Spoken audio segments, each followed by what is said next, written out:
Kain tayo.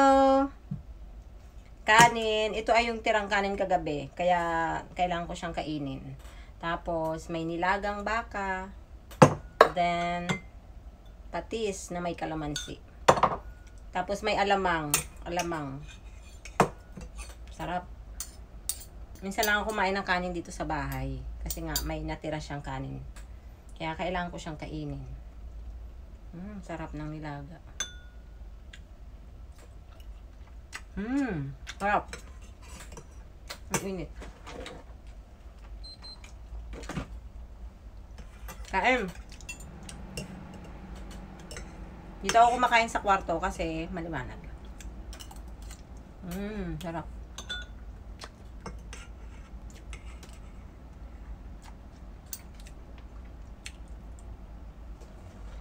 Sarap.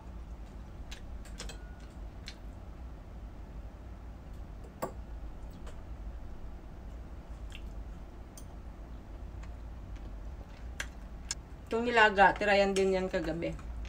Hindi na ubos. Ang dami. Kaya yun.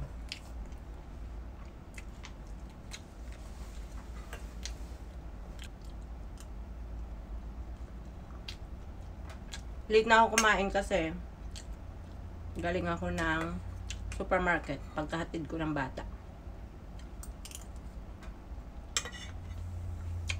Tapos, katapos kong kumain, meron akong dito. Harap. Chichiria.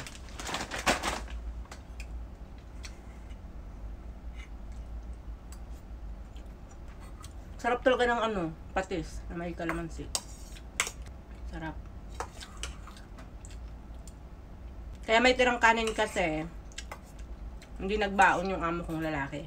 Kaya may tirang kanin. Pero kung nagbaon siya, wala talagang tira. May sila sa trabaho, kaya sa labas daw siya kakain. Hindi ko man alam. Kaya maraming sinain ko.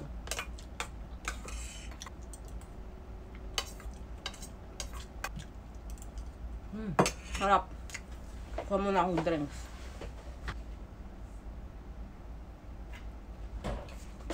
Yakult. Wala kaming ibang drinks, Yakult lang.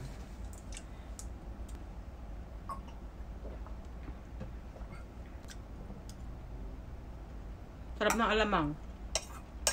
Yung alamang na nasa bote. Barrio Fiesta. Sarap. Kaya din may tirang ulam. Kasi pambaon nga dapat yan.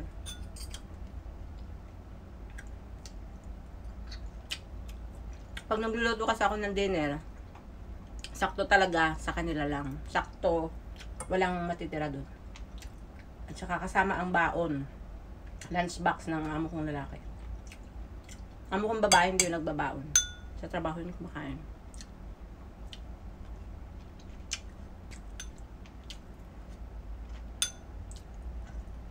Mas masarap to kung may sili. Kaya lang wala kaming sili. Kasi hindi kumakain ng maanghang mga tao dito. Ang lambot kasi ng karne. 3 oras ko itong pinakuluan kahapon.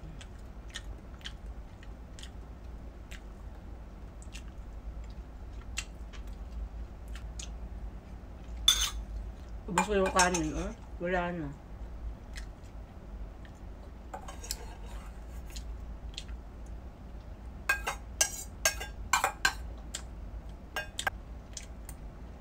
Sarap talaga ng alamang. Papakin ko na lang yung ulam. Sayang naman.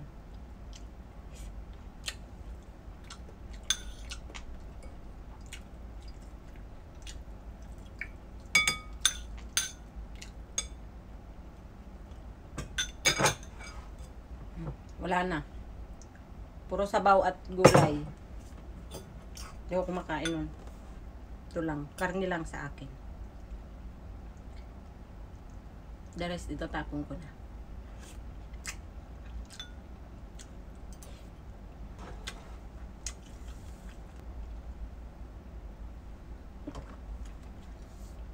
Sarap. Pagkatapos kong kumain, nakain ako nito. Sarap nito. Cheetos.